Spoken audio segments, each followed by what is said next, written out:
Hey, shalom, shalom, que la paix et la grâce de Dieu soient notre partage. Ici votre frère, le bien-aimé Guy Béni Kalala. Alors encore une fois de plus, aujourd'hui, nous sommes venus pour partager avec vous la bonne nouvelle, comme à l'habitué. Nous sommes venus avec un message que le Seigneur a déposé dans notre cœur, les sortes des semences. Le sorte des semences. Mais avant d'aller plus loin dans ce que je veux expliquer ou bien dire aujourd'hui, j'aimerais juste placer une base très importante, c'est que vous le savez bien que la sémence a toujours été associée à la saison. Alors, c'en est parti. La première des choses que tu dois savoir, c'est d'abord, c'est quoi une sémence? Parce qu'on ne peut pas parler de sorte de sémence sans pour autant comprendre au préalable qu'est-ce qu'une sémence. Alors, j'ai défini la sémence comme suit. La sémence est une potentialité, est une puissance qui contient la cause qui va produire l'effet. Je disais, la sémence est une potentialité, une puissance qui contient en elle la cause qui est appelée à produire un effet. Chaque chose qui garde en elle un potentiel, une puissance capable de produire des effets, cette chose-là s'appelle une sémence. Je te donnerai plusieurs exemples d'ailleurs. Un noyau. Tu peux prendre un noyau d'un manguier ou bien d'une mangue. Au-dedans de ces noyaux, il y a tout un arbre. Il y a tout un effet, mais que les gens ne voient pas. Il y a une potentialité à l'intérieur, mais que les gens n'arrivent pas à détecter. Il faut quelqu'un pour comprendre qu'au-dedans de ce noyau, il y a une potentialité capable de produire des effets. Je te donne un exemple d'un embryon. Il y en a plusieurs comme ça, types de sémences qui contient une potentialité, une puissance capable de produire des effets, alors de plus grands effets. Et si tu comprends bien ce que je dis maintenant, ça te poussera aussi à mieux développer ta connaissance sur la sémence. Là, c'était juste une définition claire et nette sur la sémence. Maintenant, je vais expliquer les types de sémences. Parce que si tu comprends déjà la sémence, lorsqu'on sera en train d'énumérer quelques types de sémences, tu comprendras qu'il y a de ces choses qui se cachent derrière ces sémences-là, prêtes à produire des grands effets. La première des choses que tu dois retenir, ou le premier sorte de sémence qui puisse exister, c'est la sémence de la pensée. La pensée est une sémence. La pensée que tu nourris, la pensée qui monte dans ton cœur, la pensée qui grandit dans ton cœur est une sémence. Ne la néglige pas. Ne la prends pas à la légère. Chaque pensée qui naît dans nos cœurs garde en elle une sémence forte, prête à produire des effets. Je vais lire avec toi un texte rapidement. Genèse chapitre 6, le verset 5. La Bible dit, l'Éternel vit que les hommes commettaient beaucoup de mal sur la terre et que toutes les pensées des cœurs de l'homme s'est portées constamment et uniquement vers le mal. Est-ce que quelqu'un a lu ça avec moi? On dit toutes les pensées du cœur de l'homme étaient tournées vers le mal. C'est juste les pensées. Mais déjà à partir de ces moments-là, l'Éternel a vu qu'il y avait du mal sur la terre. Mais ce n'était pas encore apparent. C'était pas encore, je peux dire, visible. C'était pas encore palpable. Mais juste une pensée, on a vite compris que cette pensée était une sémence négative. Bien-aimé, la pensée de l'homme est une sémence. Quelle est la pensée que tu nourris?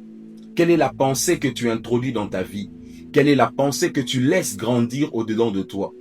Parce que si tu laisses une mauvaise pensée grandir dans ton cœur, laisse-moi te dire une grande vérité, que cette pensée finira par te détruire. Cette pensée finira par te faire du mal.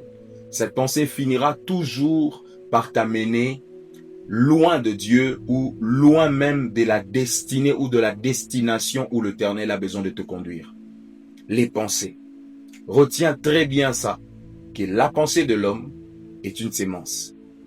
Et dès lors que tu connais quel type de pensée tu introduis dans ton cœur, tu as directement la réponse de comprendre que les effets qui vont s'en découler sera positif ou négatif. Deuxième sorte de sémence qui existe, c'est la sémence que ici j'intitule la sémence de la parole. Oui, au-delà que ça soit une pensée que nous nourrissons dans nos cœurs, qui émane peut-être, je ne sais pas moi, des réflexions, qui émane peut-être de conseils, mais je peux vous garantir aussi que la parole est une sémence. Et je peux vous garantir que la sémence qui est la parole a même une très grande efficacité. Regarde avec moi lorsque le Seigneur arrive sur la terre, lorsque Dieu plutôt commence d'abord la création du monde, il commence à créer par la parole. Et la Bible dit que par une simple phrase, la terre fut, les luminaires fut. Je n'ai pas vu où Dieu a mis en œuvre les architectes pour commencer à faire toutes ces œuvres qui sont grandioses et magnifiques dans le monde. Mais au travers d'une parole, cela a commencé à se matérialiser. Et laissez-moi vous dire une grande chose. Si vous négligez les paroles qu'on déclare sur vous, si vous négligez les paroles qui sortent de votre bouche, si vous négligez les paroles que vous entendez, laissez-moi vous dire que vous êtes en train de négliger 80% de votre vie. Parce que 80% de notre vie est liée aux paroles que nous entendons, que nous déclarons et que nous laissons entrer dans notre esprit. La parole est une sémence, prête à grandir, prête plutôt à germer, prête à produire des effets bonnes ou mauvaises. La parole. Faites attention aux paroles que vous entendez. Ici, quand je dis faites attention, ça ne veut pas simplement dire je vous dis de mauvaises choses. Non. Il existe aussi des bonnes paroles auxquelles vous êtes dans l'obligation, je peux me permettre de le dire, d'aller écouter. Il est de ces paroles que vous devriez écouter. C'est comme une nécessité pour votre vie d'écouter ce type de paroles. Parce que vous devez aller quelque part. Parce que vous devez atteindre un certain niveau. Parce que vous avez besoin d'arriver quelque part. Alors, il vous faut ce type de paroles. Il vous faut ce type de messages. Il y a des gens qui sont appelés à aller très loin. Mais si vous regardez ce qu'ils entendent, si vous regardez ce qu'ils laissent entrer dans leur vie comme parole, vous allez comprendre pourquoi jusqu'à aujourd'hui ces personnes n'ont jamais décollé dans leur destinée. Plusieurs destinées n'ont jamais décollé parce qu'ils ont donné leurs oreilles aux choses qu'ils ne devaient pas entendre. Des paroles qui ne nourrissent pas leur esprit. Des paroles qui détruisent au contraire leur lendemain. Faites attention à cela. Car les paroles que vous laissez entrer dans vos oreilles sont capables soit de vous détruire, soit de vous construire. Dernière sémence qui existe, c'est que ici j'appelle la sémence des actes posés. Au-delà que nous ayons la sémence des pensées qui nourrissent peut-être d'une très grande réflexion, au-delà que nous ayons la sémence de la parole qui vient de ces trois canaux que je viens de vous expliquer, bien aimé, les actes que nous posons sont aussi de sémence. J'aimerais lire avec vous un texte rapidement. Actes chapitre 21, le verset 10 au verset 11. La Bible dit, « Nous étions là depuis plusieurs jours lorsqu'un prophète du nom d'Agabus est descendu de Judée. » Verset 11. « Est venu nous trouver. Il a pris la ceinture de Paul et s'est attaché les pieds et les mains et dit, « Voici ce que déclare le Saint-Esprit. L'homme à qui appartient cette ceinture, les Juifs l'attacheront de la même manière à Jérusalem et ils les livreront entre les mains de non-juifs. » Amen, amen. Ici, il y a un prophète nommé Agabus qui arrive, qui pose ce qu'on appelle communément l'acte prophétique.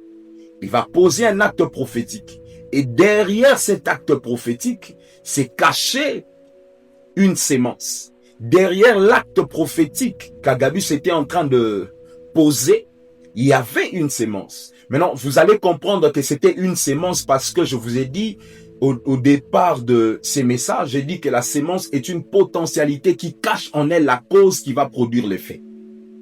N'oubliez pas cela. Maintenant, lisez avec moi, toujours dans Acte 21, le verset 30 maintenant, verset 32. Toute la ville fut dans l'agitation et les peuples accoururent de tous côtés. Ils s'emparèrent de Paul et les traînèrent à l'extérieur du temple, dont on a fermé aussitôt les portes. Verset 31. Ils cherchaient à le tuer quand on informa au commandant du garnison de Romains que tout Jérusalem était dans le désordre. Verset 32. Il prit immédiatement des soldats et des officiers et courut vers la foule. Quand ils virent le commandant et le soldat, ils arrêtèrent de frapper Paul. Alors le commandant s'approchait, s'empara de lui et il ordonna qu'on l'attache avec de chaînes. Puis il demanda qui il était, qui il a été et ce qu'il avait fait. Amen. Vous avez vu que je vous ai dit, les actes, les paroles, les pensées sont des sémences. Et j'ai dit, la sémence est une potentialité qui cache en elle la cause qui va produire le fait. Lorsque le prophète Agabus arrive, certes, oui, il pose un acte prophétique pour passer un message. Mais au-delà de l'acte prophétique, je ne suis pas dans l'angle prophétique, comprenez mon message, je suis dans l'angle de la sémence. C'est-à-dire l'acte qu'il est en train de poser, je dis ici que c'est une sémence. Et la sémence qu'il était en train de poser avait l'obligation de germer. Quel type d'actes tu as l'habitude de poser? Parce que derrière les actes que tu poses, c'est une sémence que tu es en train de s'aimer. Tout ce qui est sémence qu'on place quelque part, tôt ou tard, cette sémence finit toujours par germer. Cette sémence finit toujours par sortir aux vies et au su de tous. Faites attention aux actes que vous êtes en train de poser. Faites attention aux paroles que vous libérez. Faites attention aux pensées que vous nourrissez. Parce que ces trois types de sémences sont des sémences très importantes. Capables de bénir, capables de propulser, capables d'amener une destinée très loin, avec des avantages hors normes, mais aussi capables d'enterrer une destinée, capables de finir avec une destinée. J'ai vu de gens poser des actes qui ont propulsé leur destinée très loin. J'ai vu de gens se dire, je vais s'aimer dans cette église, je vais s'aimer dans le ministère de cet homme de Dieu, je vais s'aimer dans la vie de cet homme.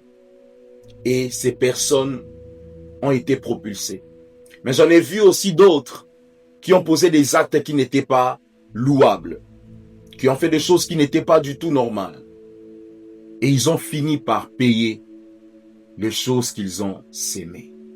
C'est pourquoi j'aimerais prier avec toi qui m'as entendu en ce jour. Pendant que tu as suivi cette vidéo jusqu'à la fin, l'Éternel m'a dit de prier avec toi, de sorte qu'il puisse diriger ce que tu dis, ce que tu penses et ce que tu fais. Que la grâce de Dieu oriente ce que tu dis, ce que tu penses et ce que tu fais.